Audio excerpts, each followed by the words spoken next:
Have you ever thought of your Dharma friends as just casual companions? No different from coworkers, neighbors, or social acquaintances.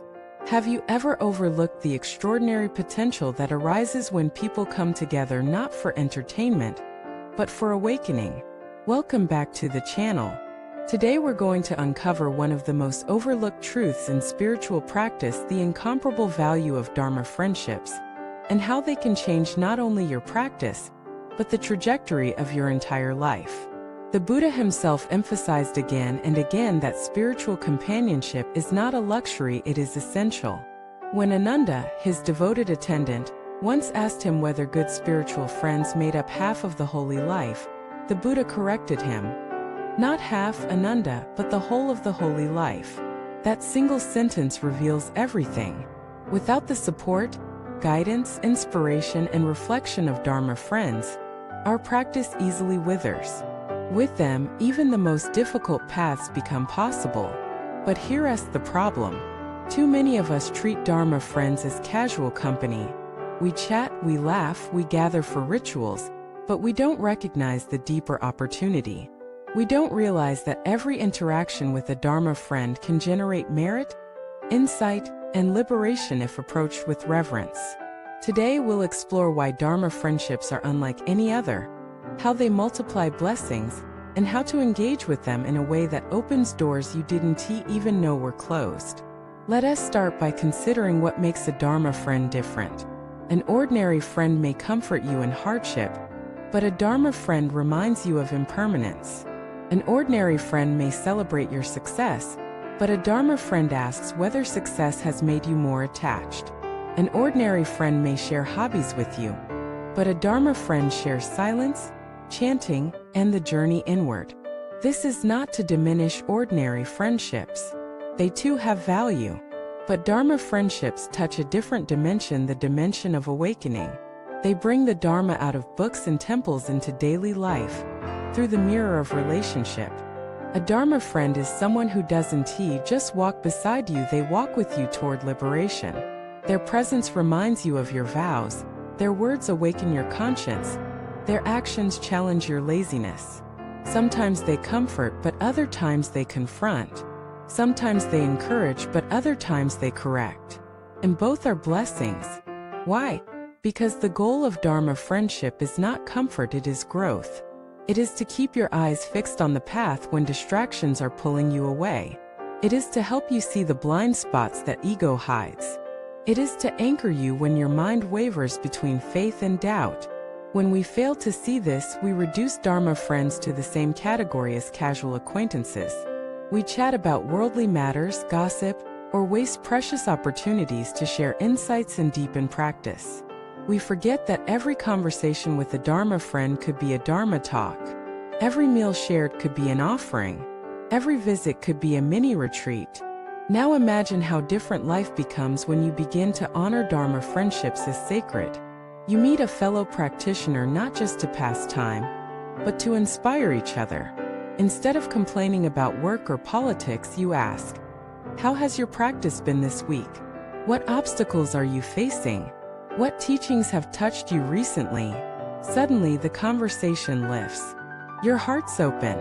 You both leave the encounter lighter, wiser, more committed. That's the power of Dharma friendship.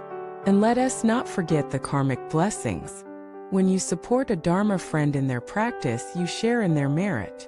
If you encourage them to chant, to meditate, to serve, you're not only helping them, you're planting seeds in your own field of blessings. And when they encourage you, the cycle multiplies. Two friends walking together create a current that neither could generate alone. This is why the Buddha placed such emphasis on the Sangha. It's not just about numbers or community spirit. It's about resonance. When practitioners gather, their intentions amplify. Their chanting grows stronger. Their silence deepens. Their vows reinforce each other. Without this, even the most sincere individual can drift. With this, even the weakest practitioner can endure. So ask yourself, how do you treat your Dharma friends? Are they just casual company? Or are they sacred mirrors? Do you meet them with reverence? Or do you miss the opportunity for awakening? because how you answer these questions may determine the very quality of your path. Let us now bring this reflection to its deepest point.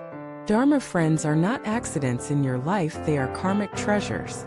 To meet someone who shares the same aspiration toward awakening, who walks the same path, who chants the same name or studies the same teachings, is not ordinary. It is rare. It is precious. It is a sign of blessings accumulated over lifetimes. If you see them as casual companions, you lose half the treasure. But if you revere them as fellow travelers on the path to liberation, you unlock doors to merit and wisdom that cannot be measured. Consider this. Every time you encourage a Dharma friend to practice, you are planting merit in their life and in yours. Every time you share your struggles honestly, you allow them to strengthen compassion. Every time you rejoice in their progress, you purify your own jealousy. Every time you practice together, you create ripples of energy that reach far beyond what you can see. And here lies the most profound truth. Dharma friends are not just people you know. They are manifestations of the Sangha. They are living reminders that you are not alone in this vast, challenging journey. Their presence is proof that awakening is possible because they, too, are striving, falling, rising, and continuing. This is why the Buddha told Ananda that good spiritual friends are not half, but the whole of the holy life. Without them, we stumble in darkness. With them, we walk in light. So how do you treat your Dharma friends from now on?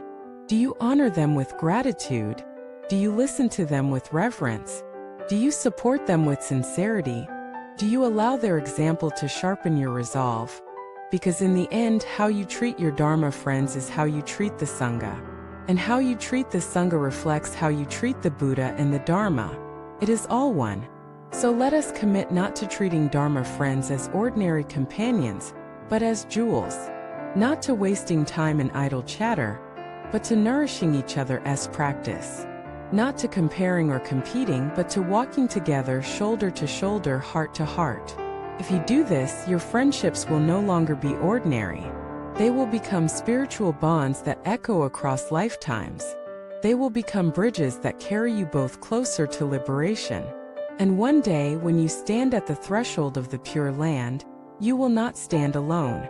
You will see your Dharma friends beside you, smiling, chanting, radiant because you walk the path together. That is the promise of Dharma friendship. That is the blessing you must not miss. Thank you for watching this video. If this teaching resonated with you, share your reflections in the comments. How have Dharma friends shaped your journey? What blessings have you received from practicing together? Let us honor them by speaking their value aloud. Please like this video, subscribe to the channel, and turn on notifications so you never miss another exploration of the Dharma. Until next time, may you walk with gratitude, cherish your Dharma friends, and never take lightly the treasures of spiritual companionship. Thank you for watching this video.